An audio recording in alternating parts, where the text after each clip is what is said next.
بلغ الرسالة وأدى الأمانة ونصح الأمة فجزاه الله خير ما جزى به نبيا من أنبيائه. اللهم لا سهل إلا ما جعلته سهلا وأنت يا حي يا قيوم تجعل حزن إذا شئت سهلا.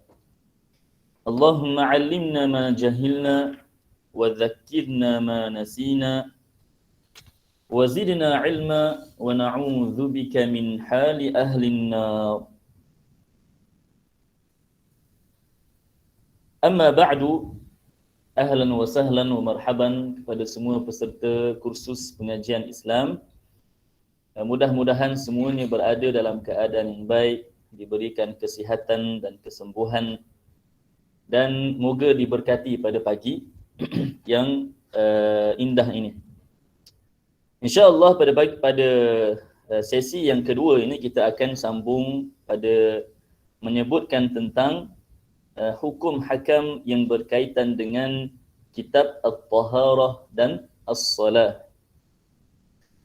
Baik, dan kali terakhir yang disebutkan pada minggu lepas,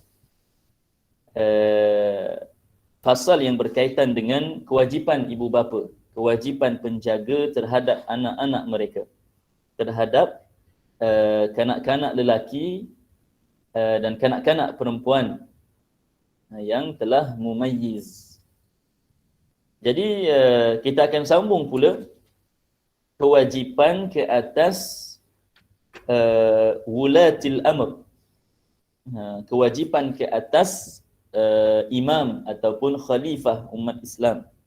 Apakah yang diwajibkan ke atasnya? Baik. Jadi sama-sama saya ingatkan diri saya dan tuan-tuan dan puan-puan semua, kita menghadiri majlis ilmu agama, kita ikhlaskan niat kerana Allah Subhanahu wa taala. Baik. Bismillahirrahmanirrahim. Berkata pengarang rahimahullah,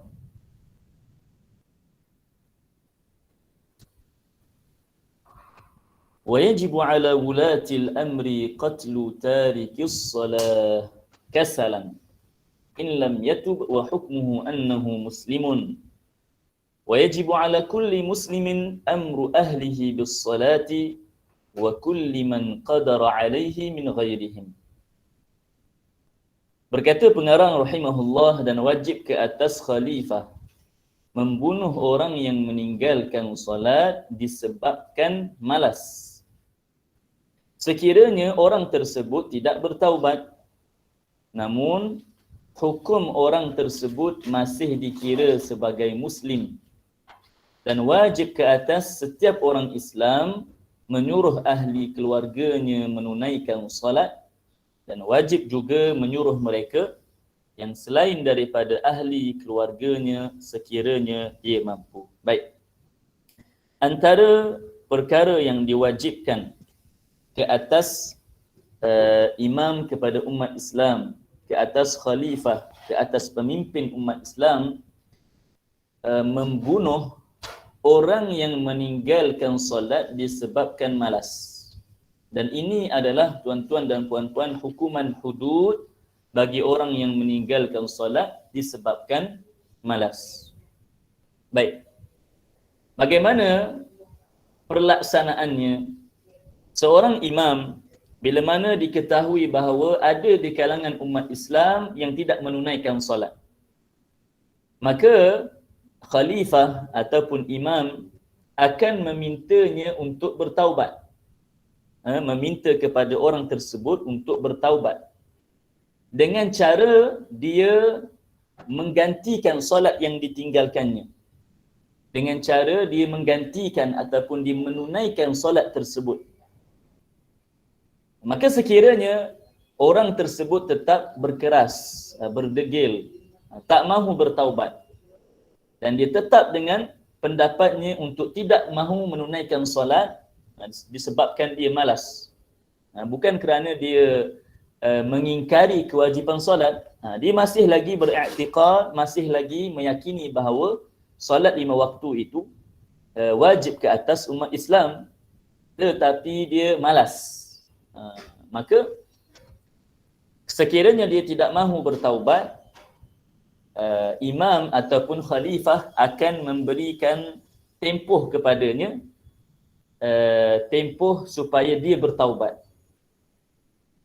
Dan tempoh itu akan berakhir pada waktu yang kedua. Waktu yang kedua sekiranya solat itu boleh dijamakkan.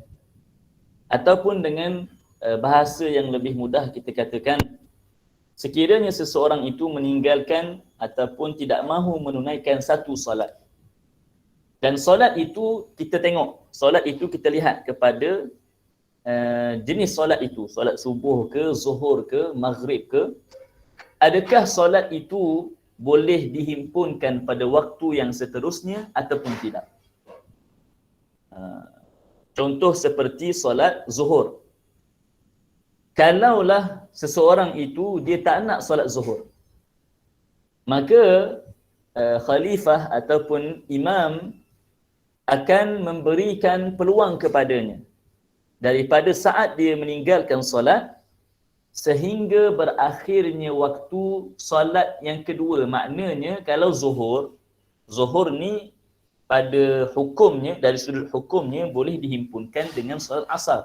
Yang ni boleh dikerjakan, boleh dijamakkan dengan solat asar. Maka khalifah akan memberi peluang kepadanya sehingga berakhirnya waktu solat asar. Dengan kata lain, sehingga terbenamnya matahari pada hari tersebut.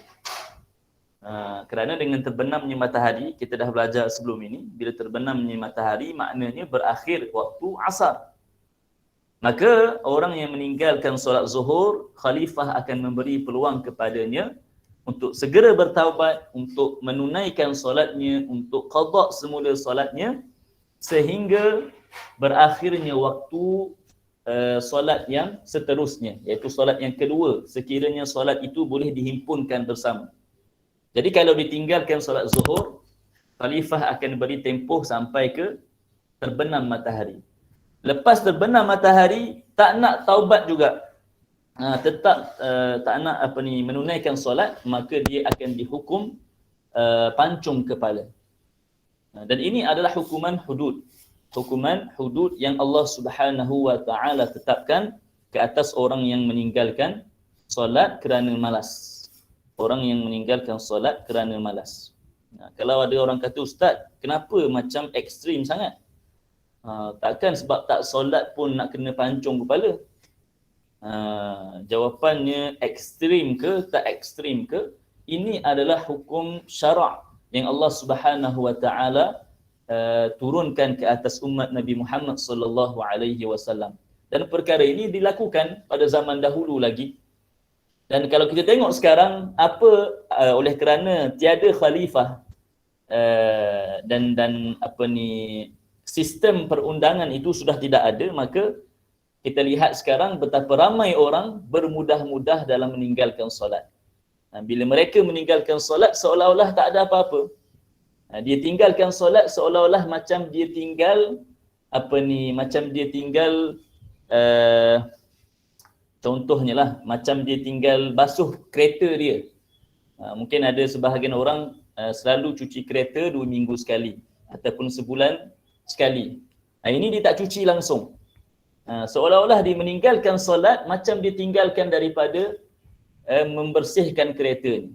Seolah-olah tidak berlaku apa-apa. Maka tidak pelik kenapa hukum syarak itu, kenapa hukum hudud yang dijatuhkan ke atas orang yang meninggalkan solat itu sangat berat. Sangat berat kerana manusia sangat bermudah-mudah dalam meninggalkan solat. Bila mana ada hukuman tersebut, maka tiada siapa yang berani untuk meninggalkannya. Baik. Dan hukuman seperti ini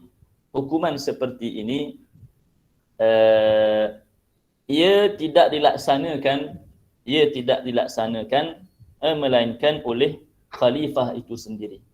oleh khalifah itu sendiri, ataupun orang yang menjadi pemangku ataupun naib bagi khalifah itu sendiri. Bukan sesiapa sahaja yang boleh menjatuhkan hukuman tersebut, Zaman sekarang ini kalau kita tengok kepada hukuman orang yang mengedar dadah, orang yang melakukan perkara-perkara yang disebabkannya dijatuhkan hukuman gantung sampai mati. Baik, itu adalah perkara yang melibatkan soal dunia seseorang itu.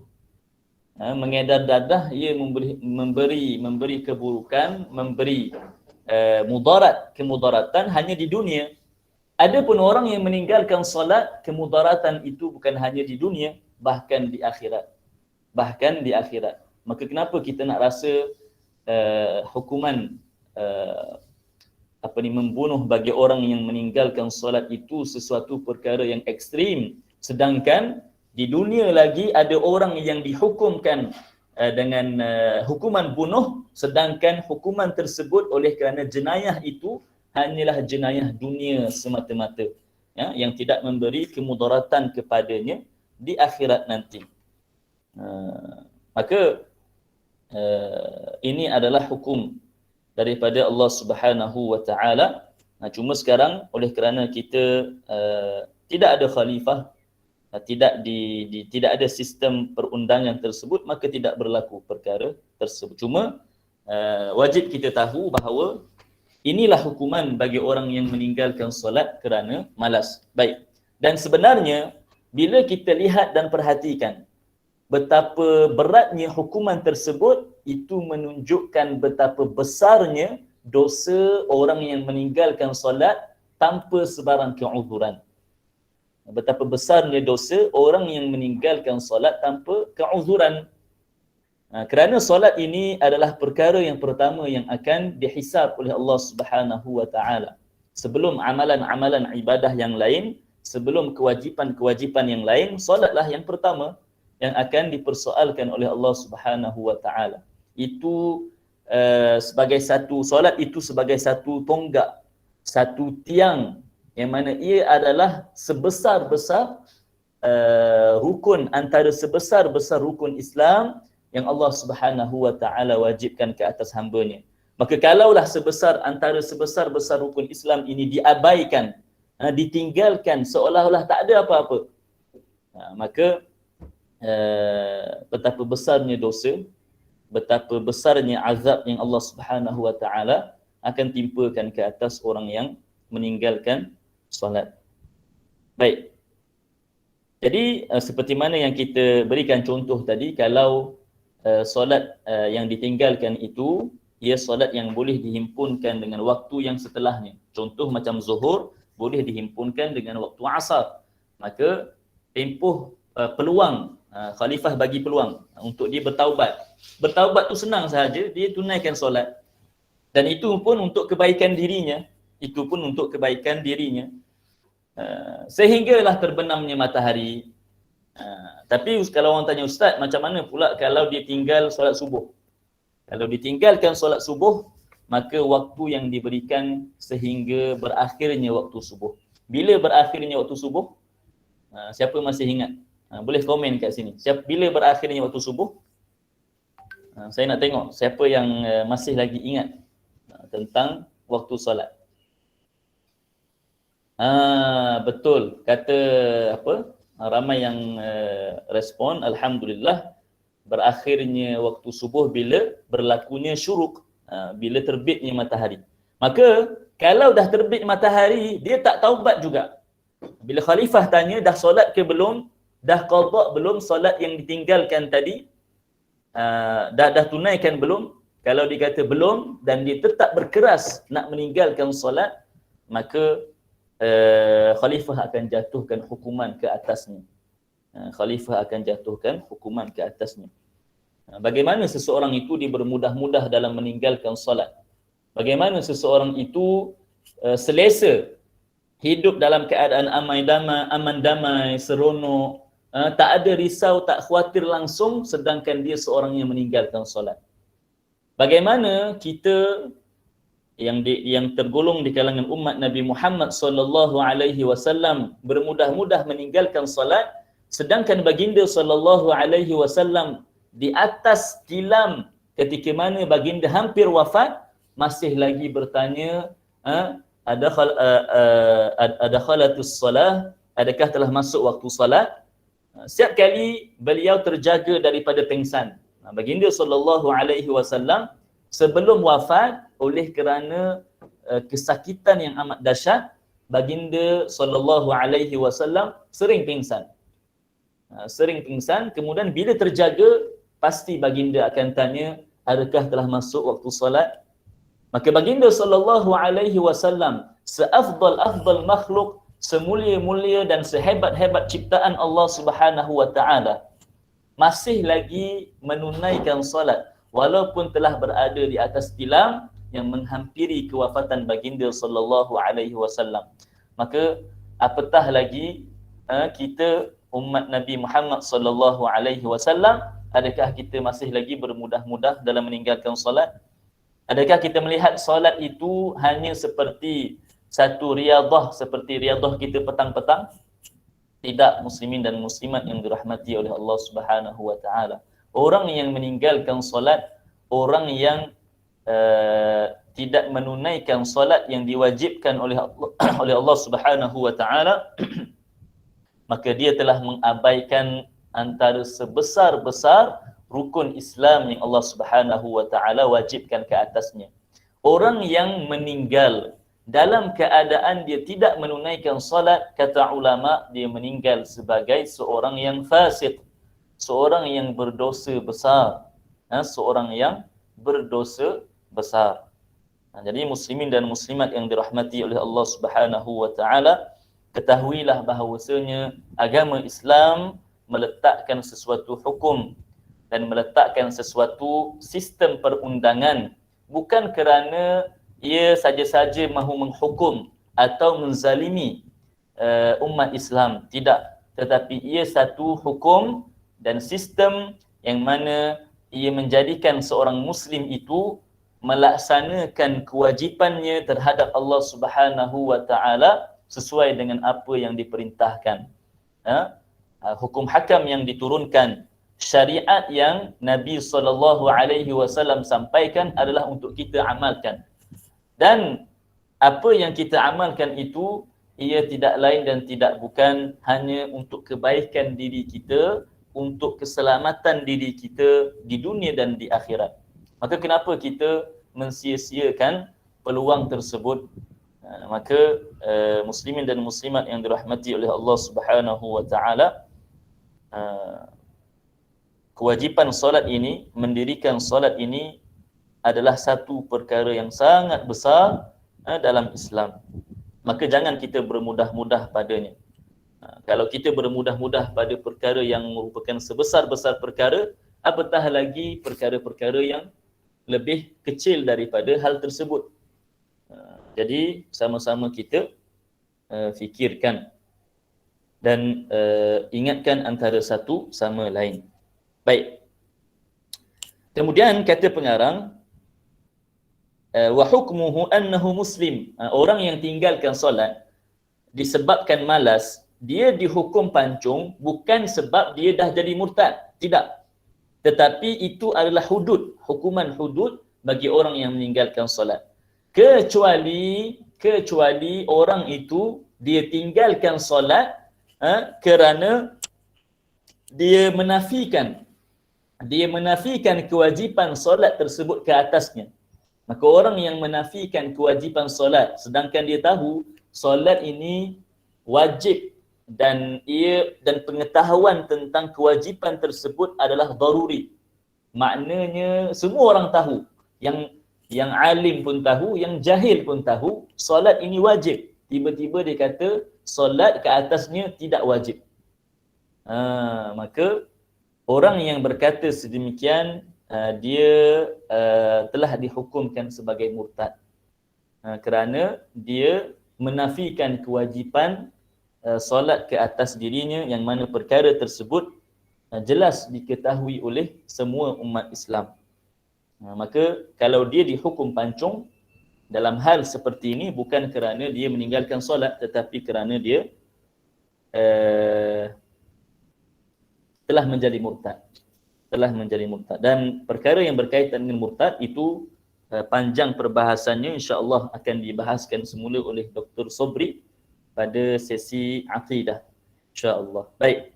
Kemudian kata pengarang, wa yajibu ala kulli muslimin amru ahlihi bis-salah, dan wajib ke atas setiap orang Islam menyuruh ahli keluarganya menunaikan solat. Baik. Kewajipan di sini, bila kita kata wajib ke atas setiap orang Islam untuk suruh ahli keluarganya untuk solat, kewajipan di sini adalah kewajipan al-kifai, iaitu fardu kifayah. Fardu kifayah ini adalah satu kefarduan, satu kewajipan yang mana sekiranya didirikan oleh sebahagian, maka gugur kewajipan itu atas sebahagian yang lain. Ada seorang dia dah cukup, ada beberapa sahaja dah cukup. Berbeza dengan fardu ain. Fardu ain wajib ke atas setiap individu. Baik, maka dalam sebuah keluarga, katakan kita ada ayah, kita ada mak, alung, angah, adik-beradik, sampailah adik yang bongsu. Okey? Baik. Katakan dalam sebuah keluarga itu ayah ini yang memainkan peranan. Ayahnya yang sentiasa berpesan, adik dah solat ke? Belum pergi solat. Ataupun isterinya, ibu dah solat ke? Belum bang, ada kerja sikit tadi. Okey, dirikan solat. Dia wajib untuk perintah sahaja solat. Wajib dia memerintahkan ahli keluarganya untuk solat dengan kewajipan yang kifai, fardu kifayah. Kalau bukan ayah, sebagai contoh anak yang sulung, lelaki, dia tanya kepada adiknya sebagai contoh, dah solat ke belum? Tak solat lagi? Pergi solat. Wajib, mesti ada yang menyuruh ahli keluarga ni untuk menunaikan solat. Baik.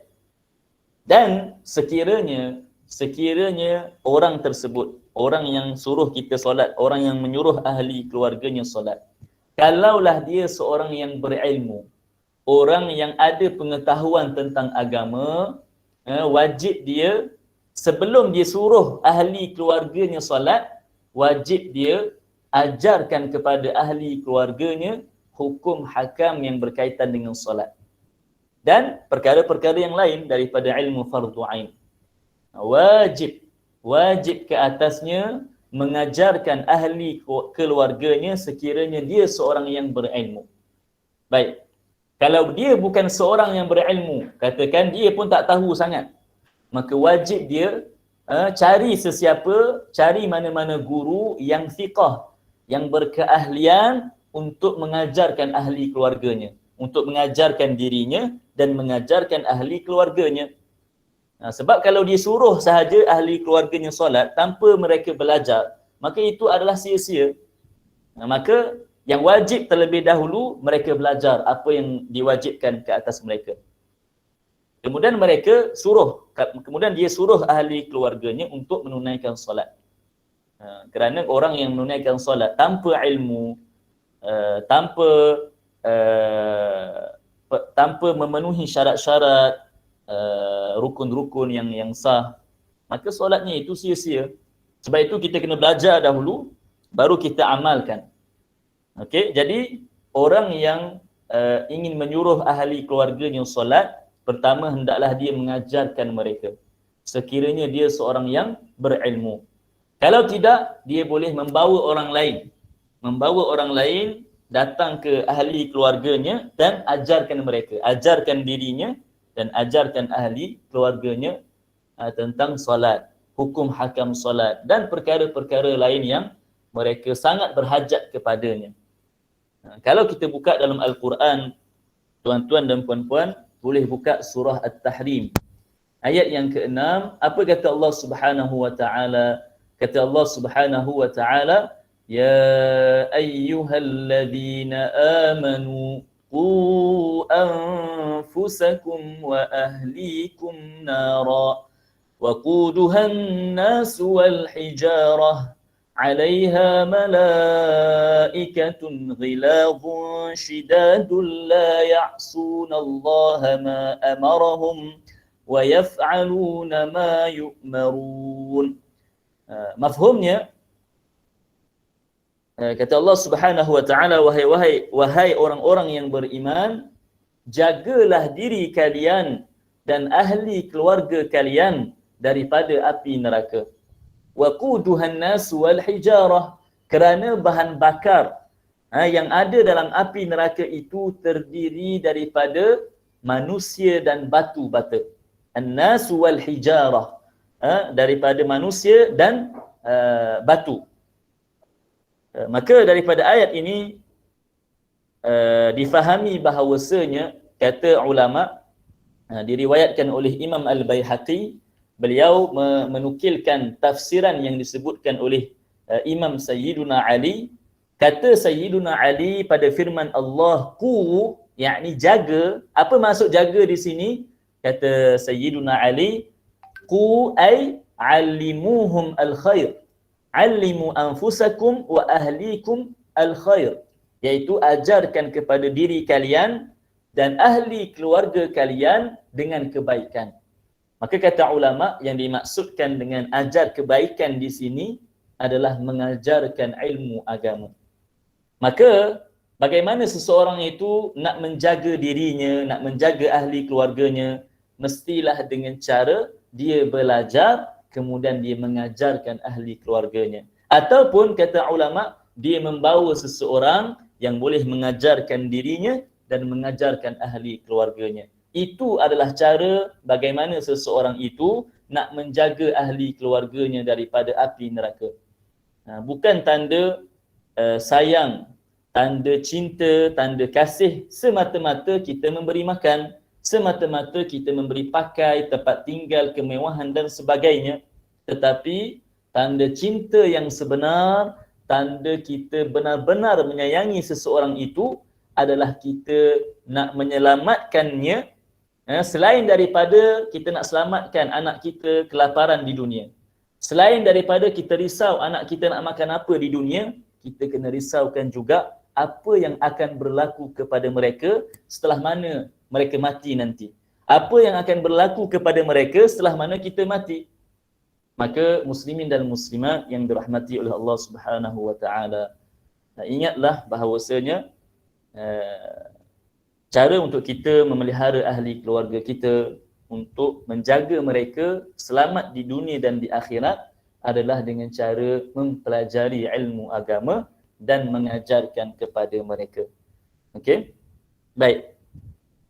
Jadi sama juga kalau seorang suami dia ada isteri, cara dia nak jaga isterinya dengan baik, cara sebenar dan tanda dia cinta kepada isterinya adalah dia tidak membiarkan isterinya berada dalam keadaan jahil, tidak akan membiarkan isterinya tidak menunaikan solat, tidak akan membiarkan isterinya tidak menutup aurat.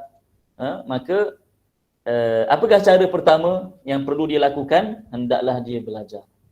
Hendaklah dia belajar, kemudian dia ajarkan kepada ahli keluarganya.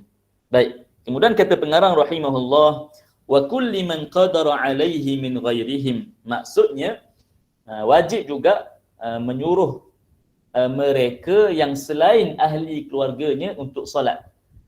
Ini pun fardu kifayah. Maksudnya selain daripada ahli keluarga, sebagai contoh macam kawan-kawan, orang yang tidak ada pertalian darah dengan kita, bukan daripada keluarga kita. Apa hukum kita suruh mereka solat? Fardu kifayah. Bagi orang yang kita mampu. Contoh, kita ada kawan-kawan yang mana kalau kita cakap sikit, mereka akan dengar cakap kita. Kita suruh dia solat, dia akan dengar. Jadi wajib kita suruh dia menunaikan solat. Wajib dia menyuruh mereka untuk menunaikan solat, dan sama juga wajib ke atasnya untuk mengajarkan. Kalau kawan dia tak pandai solat, ajarkan macam mana nak solat.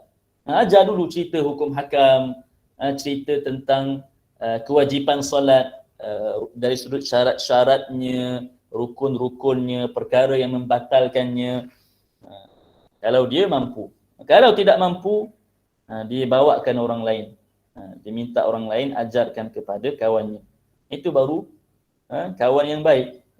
Itu barulah kawan yang benar-benar saling berkasih sayang, saling bersahabat kerana Allah Ta'ala. Kerana Allah Ta'ala. Baik.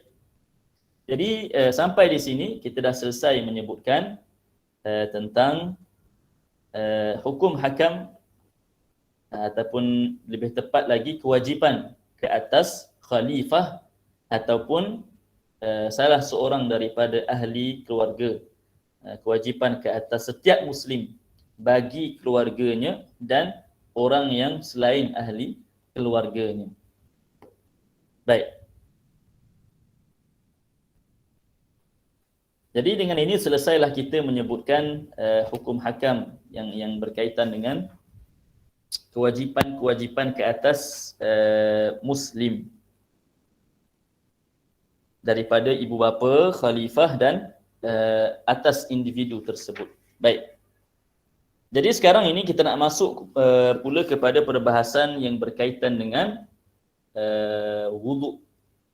Sekarang kita dah nak mula untuk masuk secara terperinci satu persatu pada fasal yang berkaitan dengan bab bersuci dan bab solat.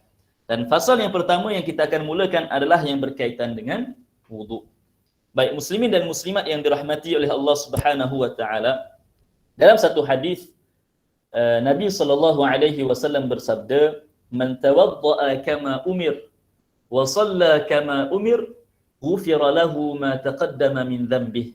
Kata Nabi sallallahu alaihi wasallam, barang siapa yang berwuduk seperti mana yang diperintahkan dan dia menunaikan salat seperti mana yang diperintahkan, ghufira lahu ma taqaddama min dhanbih, maka akan diampunkan dosa-dosanya yang telah berlalu. Dan dalam hadis yang lain kata Nabi sallallahu alaihi wasallam, "Man ahsana wudu'ahu man tawadda'a fa ahsana wudu'ahu kharajat minhu khatayahu hatta takhruja min tahti adfarih." Maksudnya barang siapa yang berwuduk kemudian dia memperbaikkan wuduknya itu, maka kharajat minhu khatayahu, akan gugur daripadanya dosa-dosanya, hatta takhruja min tahti adfarih, sehingga keluarnya seolah-olah keluarnya dosa-dosa itu daripada celahan kukunya. Maka kedua-dua hadis ini, hadis yang pertama menunjukkan bahawasanya betapa pentingnya seseorang itu melaksanakan wuduk seperti mana yang diperintahkan. Dan hadis yang kedua, pentingnya seseorang itu melakukan wuduk dengan cara yang diperintahkan oleh Nabi, yang diperintahkan oleh Allah Subhanahu wa taala, supaya dengan cara itu dia diampunkan dosanya disebabkan wuduk yang dia lakukan. Jadi bila mana kita kata di sini diampunkan dosa-dosa, yang dimaksudkan adalah dosa-dosa kecil. Dosa-dosa kecil. Muslimin dan muslimat yang dirahmati oleh Allah Subhanahu wa taala, wuduk ini kewajipan untuk seseorang itu melaksanakan wuduk. Ia bukanlah satu keistimewaan yang dikhususkan bagi umat Nabi Muhammad sallallahu alaihi wasallam. Maknanya wuduk ni bukan umat Nabi Muhammad golongan pertama yang ada melaksanakan wuduk kalau nak solat. Bahkan umat zaman dahulu pun mereka diwajibkan ke atas mereka untuk berwuduk. Kecuali tayamum. Itu hanya dikhususkan bagi umat Nabi Muhammad sallallahu alaihi wasallam. Adapun umat sebelumnya, kalau mereka tak ada air, mereka tak tayamum. Mereka tidak bertayamum. Baik. Kata pengarang rahimahullah, faslun, wa min syurutis salah al-wudu', wa furuduhu sittatun. Baik, kata pengarang fasal, antara syarat-syarat sah solat adalah wuduk, dan fardunya yakni rukunnya 6 perkara. Baik. Jadi wuduk ini adalah salah satu daripada syarat-syarat sah solat. Dan bukan daripada rukun-rukun solat, tetapi ia daripada syarat-syarat sah. Kalau ada yang bertanya, Ustaz, kalau Ustaz kata syarat wajib, rukun pun wajib, jadi apa beza antara syarat dan rukun? Apa beza syarat dan rukun? Kata ulama, asy-syartu ma yatawaqqafu sihhatu syai'i alaihi wa laysa juz'an minhu. Maknanya syarat ini, kalau kita nak ertikan syarat ini dari sudut ta'rifannya, ia adalah sesuatu yang sah, sesuatu benda disebabkannya, sah sesuatu perkara itu disebabkannya, dan ianya bukan sebahagian daripada perkara tersebut. Saya ulang sekali lagi. Syarat maknanya sesuatu yang sah, sesuatu amal ibadah itu dengannya, tetapi ia bukanlah sebahagian daripada ibadah tersebut. Ia bukanlah sebahagian daripada ibadah tersebut. Contohnya macam apa? Contohnya macam ambil wuduk, contohnya macam wuduk. Wuduk adalah perkara yang sah ibadah solat itu disebabkannya. Tetapi wuduk tidak termasuk dalam ibadah solat. Ada ke orang ambil wuduk dalam solat? Tak ada. Jadi sebab itu kita namakan ia adalah syarat sah. Ma yatawaqqafu sihhatu syai'i alaihi wa laysa juz'an minhu. Sesuatu yang sah, sesuatu ibadah dengannya. Saya ulang sekali lagi. Perkara yang sah sesuatu ibadah dengannya, dan perkara tersebut bukan sebahagian daripada ibadah tersebut. Contohnya macam wuduk, ia adalah perkara yang mana disebabkannya sah perbuatan solat, tetapi wuduk bukan sebahagian daripada solat. Itu makna syarat. Ma yatawaqqafu sihhatu syai'i alaihi wa laysa juz'an minhu. Adapun rukun yang kita katakan rukun, apa maknanya? Ar-ruknu ma yatawaqqafu sihhatu syai'i alaihi wa huwa juz'un minhu. Adapun rukun maknanya adalah perkara yang disebabkannya sah sesuatu ibadah, dan perkara itu merupakan sebahagian daripada ibadah. Maka sini bezanya. Kalau syarat tadi, walaupun dengannya sah sesuatu ibadah, tetapi dia bukan sebahagian daripada ibadah. Adapun rukun, dengannya sah sesuatu ibadah dan ia merupakan sebahagian daripada rukun tersebut. Contohnya macam apa? Apa contoh rukun? Katakan dalam rukun solat, bacaan Al-Fatihah. Bacaan Al-Fatihah ini salah satu daripada rukun. Kenapa? Baik, kalau kita nak aplikasikan pada makna ataupun ta'rifan yang kita sebutkan tadi, bacaan Al-Fatihah adalah satu perkara yang mana disebabkannya sah ibadah solat, dan bacaan perkara ataupun bacaan Al-Fatihah itu merupakan sebahagian daripada solat. Sebab dalam solat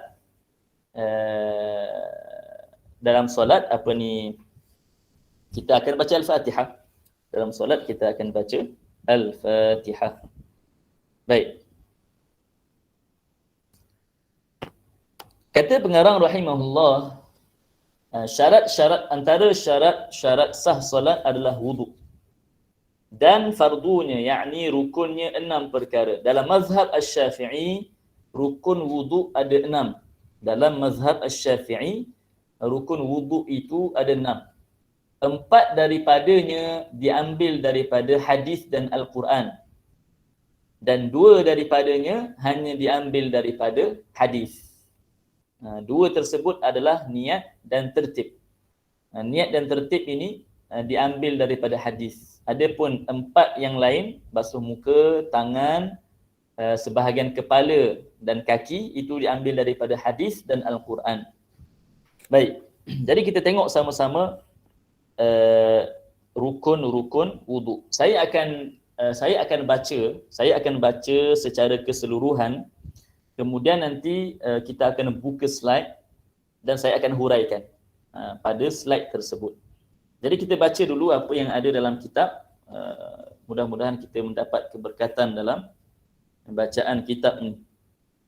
Kata pengarang rahimahullah, al-awwalu niyatut taharati lis-salah aw ghairuha min an-niyyatil mujzi'ati 'inda ghaslil wajh ay muqtarinatan bi ghaslihi 'inda al-imam asy-Syafi'i wa takfi an-niyyatu in taqaddamat 'ala ghaslil wajhi biqalilin 'inda Malik.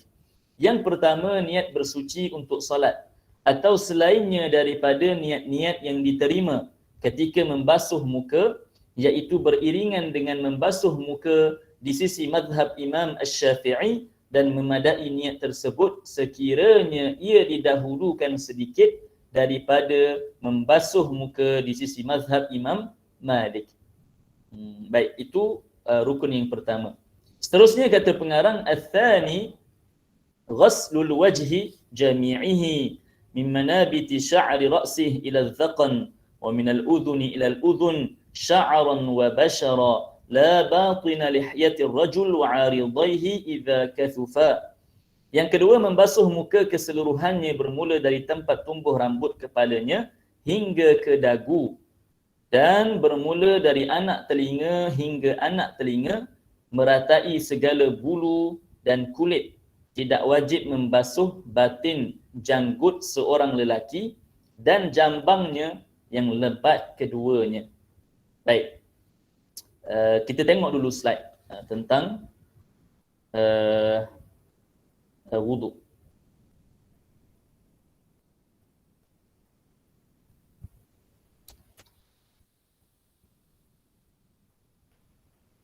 Baik, yang kita dah baca setakat ini dua rukun yang pertama. Kita tengok balik dua rukun pertama, kata pengarang,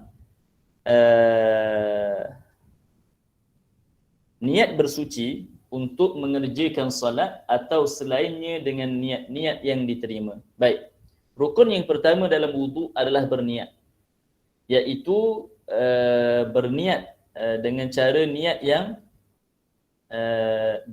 yang sah dalam wudu. Sebagai contoh, dia niat nawaitu fardhal wudu, sahaja aku berniat kefarduan wudu. Ataupun kalau dia nak kata nawaitul wudu pun boleh. Kalau dia kata sahaja aku berwudu pun boleh. Ataupun dia kata sahaja aku berwudu untuk mengharuskan, sahaja aku berniat untuk mengharuskan perbuatan yang memerlukan kepada wudu. Aku berniat untuk mengharuskan perbuatan yang berhajat kepada wudu. Contoh macam nak pegang Al-Quran ke, contoh macam nak solat ke, sebagai contoh, nak tawaf ke. Itu semua perkara yang perlu kepada wudu. Jadi kalau dia nak niat sahaja aku mengharuskan perbuatan yang berhajat kepada wudu, nescaya sah. Nescaya sah. Baik, tengok pada slide, pada gambar kanak-kanak yang sedang wudu ini. Itu contoh wudu yang saya sebutkan tadi. Baik, itu yang pertama, cara kita nak berniat. Yang kedua, niat ini tempatnya di hati. Yang wajib adalah seseorang itu berniat dalam hatinya. Adapun sebut dengan lidah, itu hanya sunat sahaja. Yang wajib kat mana? Yang wajib dalam hatinya. Wajib dia pasang niat tersebut dalam hatinya. Kalau dia nak sebut juga pakai lidah, boleh. Itu sunat. Adapun kalau dia hanya sebut kat lidah sahaja tapi hati tak berniat, maka tak sah niat tersebut. Contoh dia salah sebut ke, dia tersasul. tersasul lalu dia berniat tanpa hatinya itu tak ada niat pun untuk berwuduk, maka tidak sah niat tersebut. Tidak sah niat tersebut. Baik. Adapun kerana Allah Taala itu tak wajib. Itu tak wajib. Kalau seseorang itu nak sebutkan kerana Allah, itu satu benda yang baik. Kerana dia mengingatkan dirinya untuk dia mengingatkan dirinya bahawa dia buat amalan ibadah ini hanya semata-mata kerana Allah. Tapi tak disyaratkan untuk sebut kerana Allah. Cukup kalau dia hanya sebut niat itu untuk apa? Untuk bersuci, untuk mengharuskan solat, ataupun hanya niat untuk berwuduk. Nah, itu sudah memadai. Itu sudah memadai. Baik. Dan dalam mazhab Asy-Syafi'i, niat dilakukan ketika air terkena pada juzuk terawal daripada kawasan muka. Air terkena pada juzuk terawal daripada kawasan muka. Maknanya mula-mula air singgah pada muka kita, ketika itu seseorang itu berwuduk. Adapun kalau seseorang itu dia dah sapu, kemudian sampai ke bawah baru dia berniat. Maka wajib dia ulang semula basuhan yang dilakukan tanpa niat tadi. Dia ulang semula daripada bawah tadi, dia angkat semula ke atas. Dia ulang semula basuhan yang dia tidak niatkan tadi. Okey, baik. Adapun dalam mazhab Imam Malik, dalam mazhab Maliki, bila mana kita kata mazhab Syafi'i, kita kena serentak. Maknanya bila air itu kita basuh pada muka, letak pada muka, dan kita kena niat serentak. Jadi kita katakan dalam mazhab Maliki, di sisi mereka sah kalau seseorang itu dia niat terlebih awal. Dia niat terlebih awal sedikit, kemudian baru dia basuh muka dia. Itu sah di sisi mazhab Malik, Imam Malik. Baik. Seterusnya, kita nak pergi kepada rukun yang kedua, iaitu membasuh muka. Baik. Kalau tuan-tuan dan puan-puan tengok balik pada kata pengarang tadi, membasuh muka, iaitu membasuh muka keseluruhannya. Membasuh muka keseluruhannya. Bermula dari tempat tumbuh rambut kepala bagi kebiasaan manusia hingga dagu, dari sudut panjang, dan bermula dari anak telinga hingga ke anak telinga dari sudut lebar. Macam mana? Baik. Kalau kita tengok pada muka kita ni, okey, kita tengok pada muka kita ini, daripada atas dan ke bawah kita panggil sudut panjang. Okey, adapun daripada anak telinga ke anak telinga kita panggil sudut lebarnya. Maka kawasan muka yang wajib dibasuh, dalam istilahnya disebutkan haddul wajah. Had wajah yang wajib dibasuh ini dari sudut panjangnya, dari sudut menegaknya, ia bermula daripada tempat tumbuh anak rambut. Tengok tak pada rambut dalam gambar ni, mula-mula tempat tumbuh anak rambut ni, okey, daripada sini sampai ke dagu, katanya. Baik, dagu tu di mana? Dagu itu adalah tempat pertemuan dua tulang rahang. Dagu itu bermaksud pertemuan antara dua tulang rahang. Sebab kita ada dua tulang rahang, ini sebelah kanan, jaw kita panggil kan. Right jaw dengan left jaw ni. Kanan dengan kiri. Tengah-tengah ni, kalau dah tuan-tuan dan puan-puan dah tekan sedikit di bawah ni, bahagian yang lembut ni, kan, bawah ni lembut. Cari yang paling hujung sekali, kita akan rasa ada lekuk. Kita rasa macam ada pertemuan antara dua tulang. Okey, maka di sinilah inilah yang dipanggil sebagai dagu. Inilah yang dipanggil sebagai dagu. Maka bila mana orang tu nak basuh muka, kalau dia nak basuh dari sudut, nak tahu dari sudut mana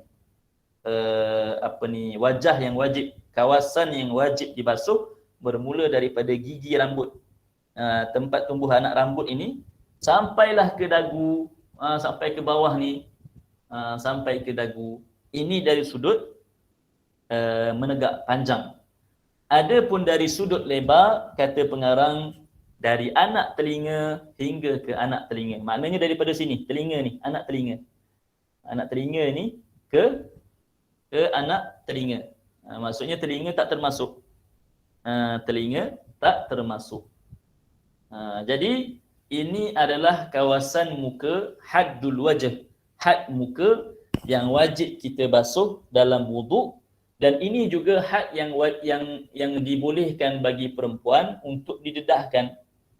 Bila mana kita kata aurat perempuan seluruh tubuh kecuali muka dan tangan, tapak tangannya, muka yang dimaksudkan di sini adalah bahagian yang wajib dibasuh ketika seseorang perempuan itu berwuduk. Baik. Seterusnya,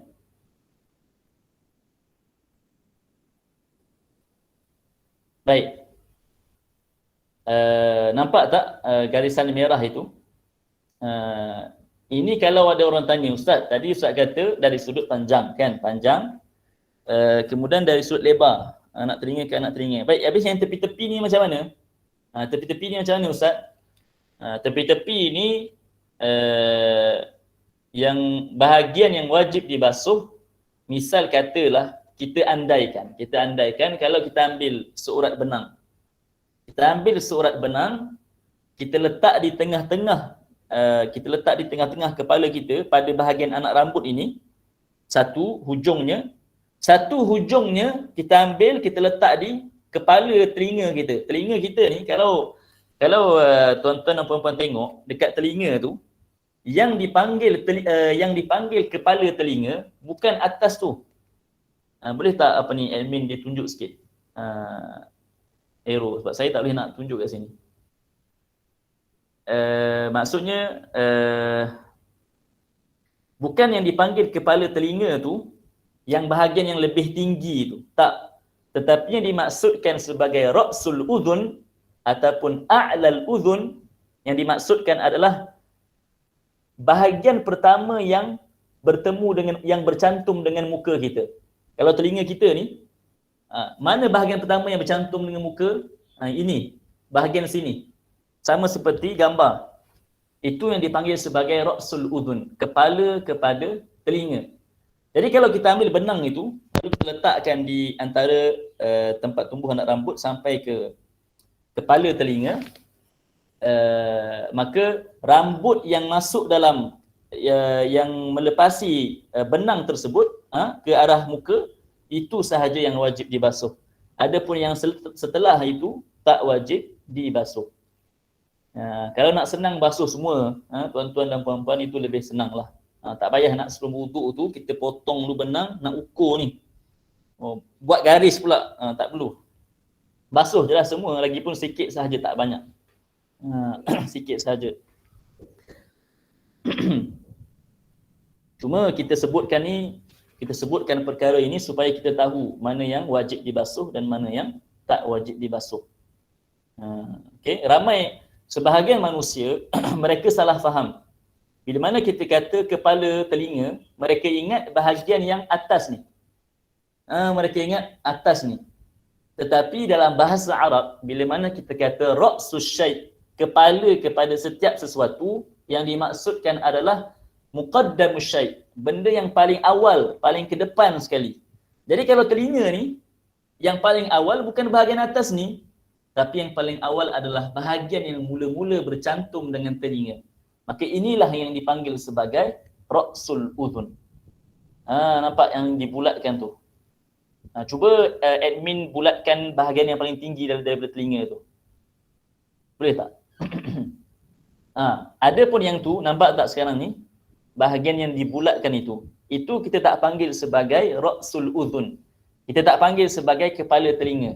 Jadi jangan ada orang salah faham. Jangan dia ambil benang tu, katakanlah kalau dia nak betul-betul tahu mana yang wajib dibasuh, jangan pula dia ambil benang, dia ambil letak atas bahagian yang paling tinggi ni. Tak, tetapi dia ambil benang dan dia sambungkan ke awal bahagian yang bercantum, awal bahagian telinga yang bercantum dengan muka, yang paling atas.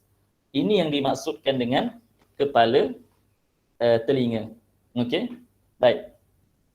Seterusnya, kita Ada lagi beberapa minit. Baik, seterusnya.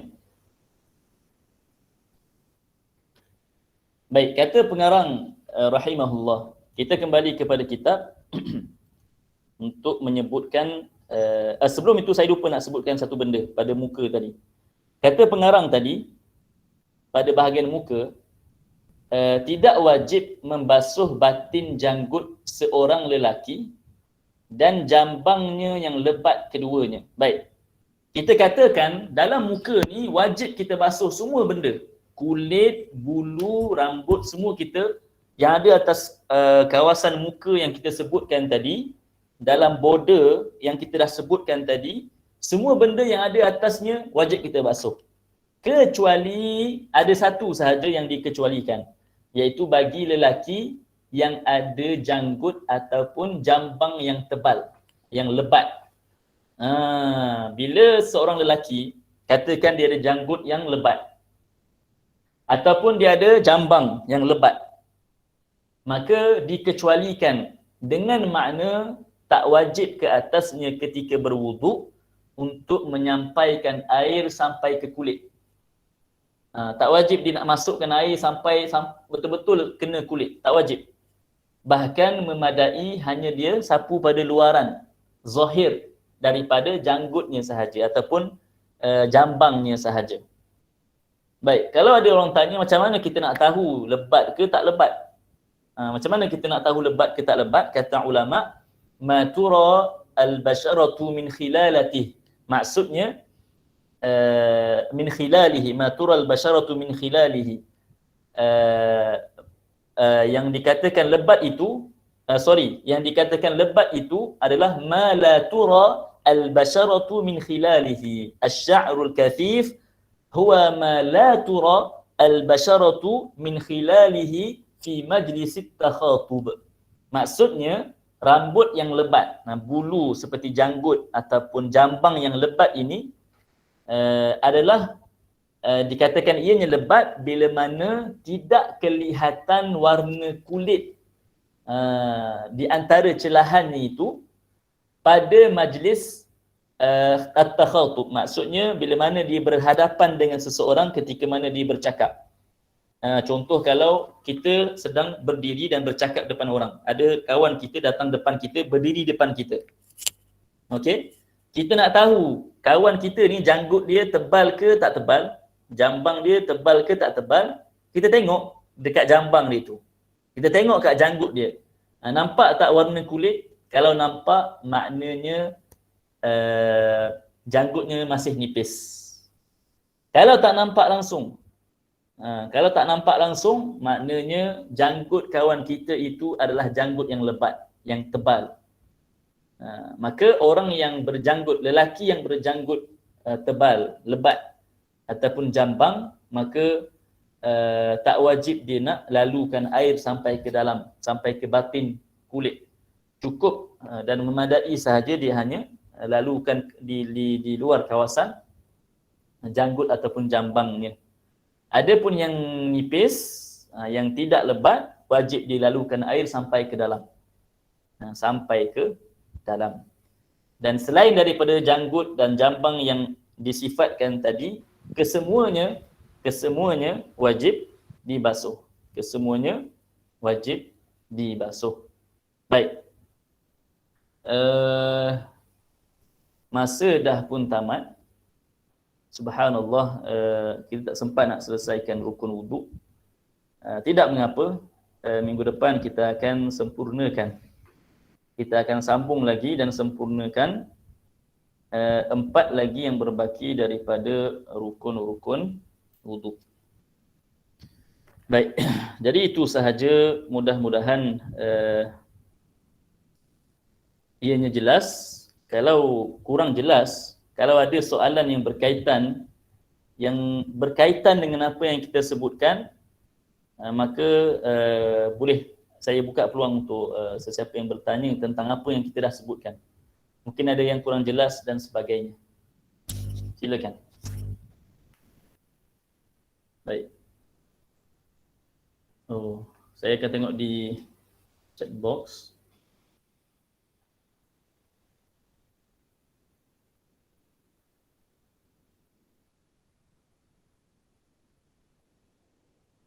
Baik, Khairi Azwan bertanya, kalau tak basuh anak telinga tak apa ke Ustaz? Tak apa. Tetapi wajib dibasuh walaupun sebahagian kecil daripadanya, walaupun sikit daripada anak telinga tu. Sebab kita nak betul-betul sempurnakan bahagian yang wajib itu, ia mestilah dengan cara kita basuh sedikit bahagian daripada anak telinga. Baru kita confirm yang kita dah sempurnakan bahagian yang wajib. Sebab ada kaedah yang disebutkan, ma la yatimul wajibu illa bihi fahuwa wajib. Apa yang tidak sempurna kewajipan tersebut melainkan kerananya, melainkan melainkan dengan sebab perkara tersebut, maka perkara itu menjadi wajib. Maksudnya tidak sempurna basuhan muka ini, bahagian yang wajib daripada muka ini, melainkan dengan membasuh walaupun sedikit daripada anak telinga. Tapi anak telinga tak termasuk dalam had wajah. Cuma kita kata wajib dibasuh walaupun sedikit daripada anak telinga itu supaya sempurna bahagian yang wajib dibasuh tersebut. Okey? Jelas ke Khairi Azwan? Baik, kemudian Nurul Mardiana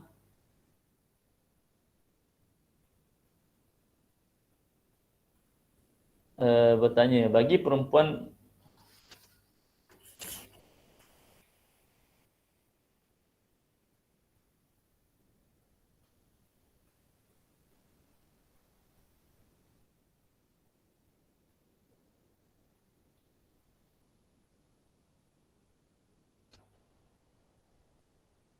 ini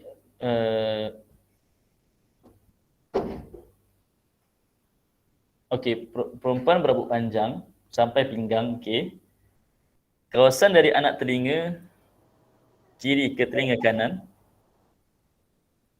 macam mana tahu berapa banyak rambut perlu dikeluarkan dari ikatan rambut untuk cover kawasan sideburn? Sepanjang-panjang rambut yang dikeluarkan itu kena basah.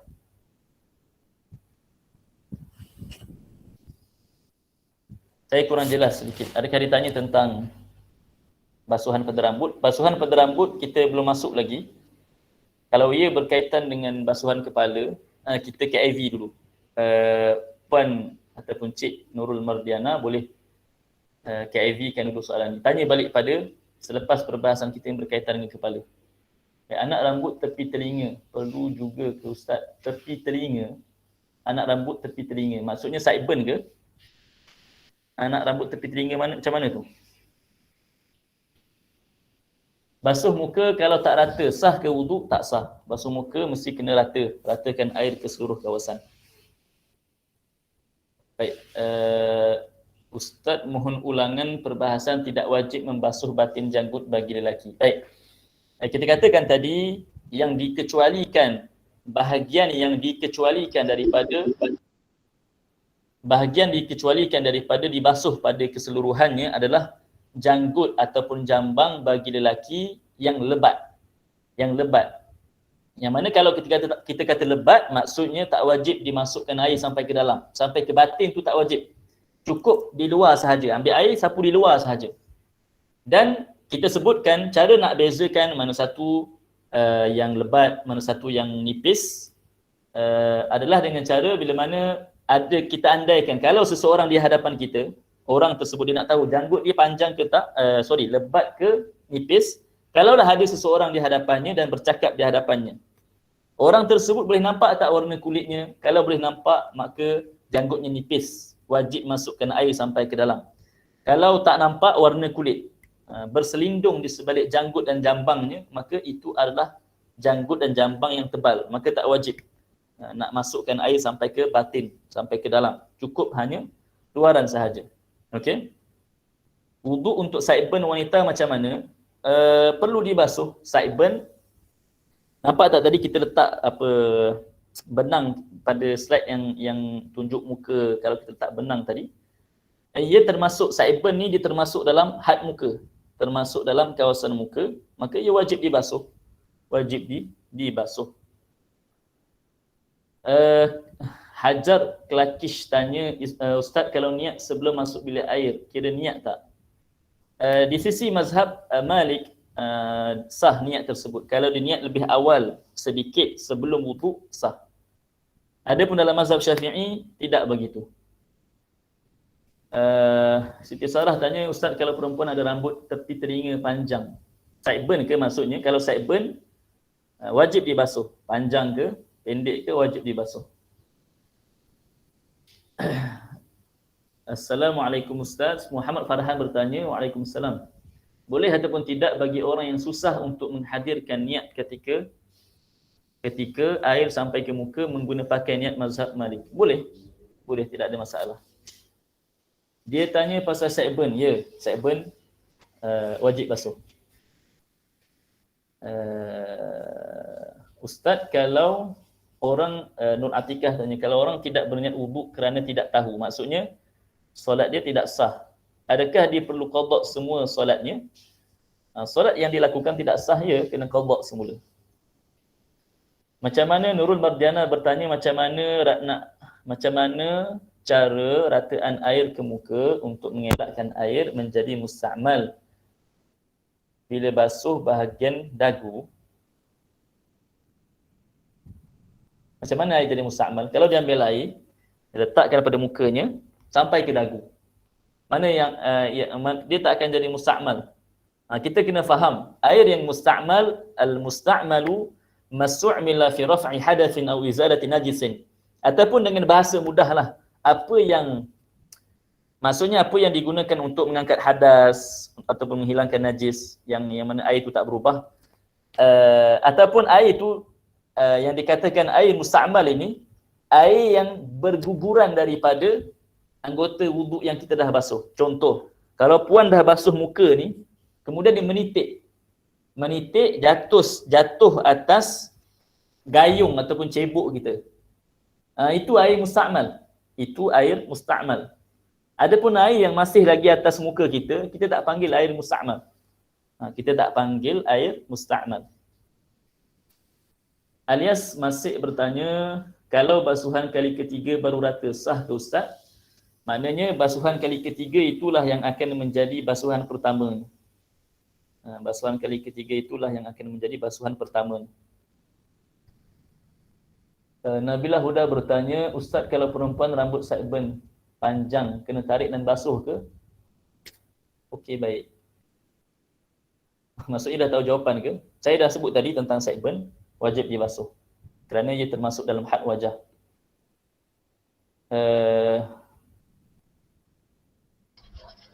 Assalamualaikum Ustaz. Ya, Waalaikumsalam. Okey, mungkin saya boleh explain sikit pasal yang sideburn panjang ni. Kan kalau perempuan kat tepi telinga ni kan dia panjangkan rambutnya, maknanya selalunya kita singkap dia ke belakang telinga. Tapi sebagai anak rambut, maknanya bila kita nak ambil wuduk tu mungkin kita kena ke depan, bawa ke depan untuk dibasuhkan sekali masa mengambil wuduk tu. Mungkin itu maksudnya ke Ustaz? Mungkin yang dia tanya soalan tu lah, maknanya rambut sideburn panjang tu maknanya selalu kan rambut panjang kita singkap di belakang telinga. Tapi bila kita nak mengambil wuduk tu maknanya kita kena tarik sikit dia ke depan telinga supaya apabila kita mengambil wuduk tu diratakanlah, maknanya daripada telinga ke telinga tu sideburn rambut panjang tu macam tu ke Ustaz? Ya. Itu yang saya maksudkan. Perempuan bila dia nak ambil wuduk, jangan dia singkap semua rambut dia ke belakang. Sebab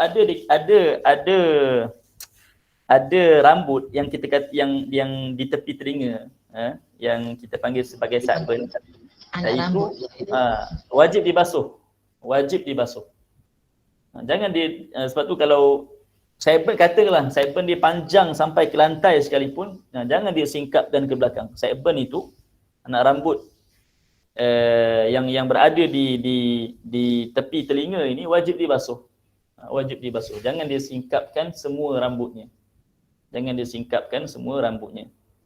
Jadi macam Puan Haliza kata, dia kena tarik sedikit dan dibasuh. Basuh bahagian sideburn tersebut. Okey ke Puan?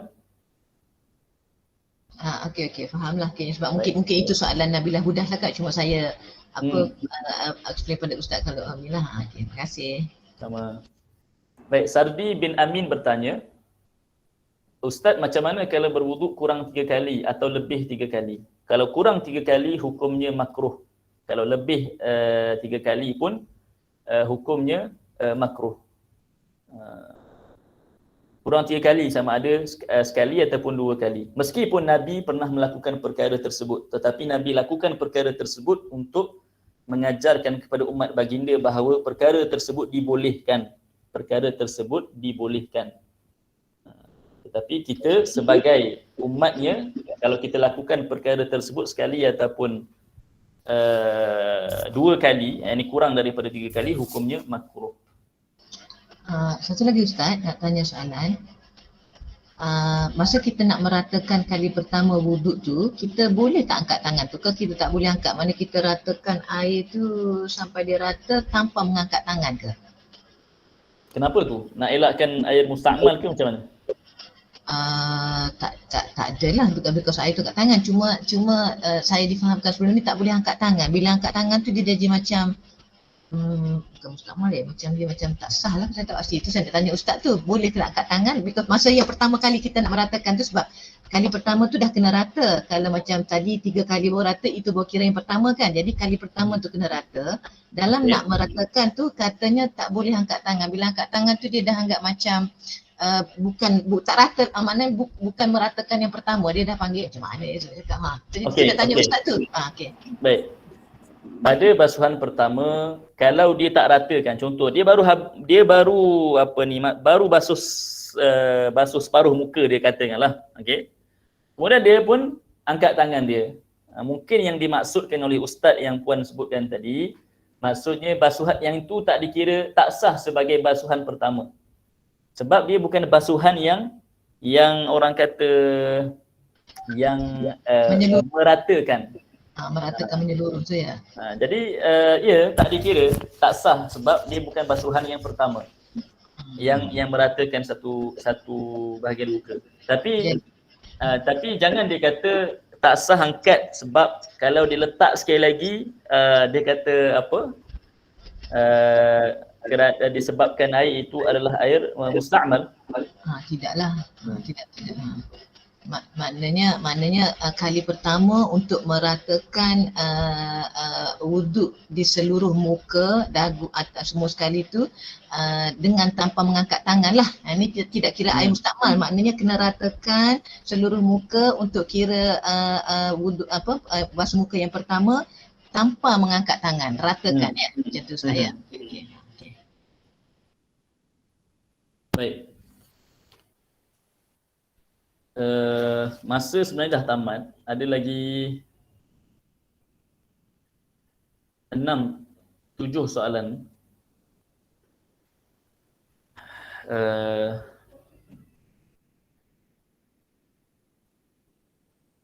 Tujuh soalan ini sebab saya nak bagi peluang kepada Ustaz Muzaffar yang akan sampaikan selepas ini. Jadi soalan ini saya nak minta admin lah kalau boleh salin soalan-soalan ini dan kita jawab pada minggu hadapan, ataupun tuan-tuan dan puan-puan sendiri ambil inisiatif untuk salin semula soalan ni dan kita jawab pada minggu hadapan. Okey. Baik. Jadi itu sahaja untuk permulaan bagi rukun-rukun wuduk dan hukum hakam, kewajipan yang diwajibkan ke atas muslim. Barakallahu fikum wa jazakumullahu khaira. Assalamualaikum warahmatullahi wabarakatuh. Waalaikumsalam warahmatullahi wabarakatuh. Waalaikumsalam warahmatullahi taala wabarakatuh. Terima kasih, barakallahu fikum, diucapkan kepada Al-Fadhil Ustaz Luqman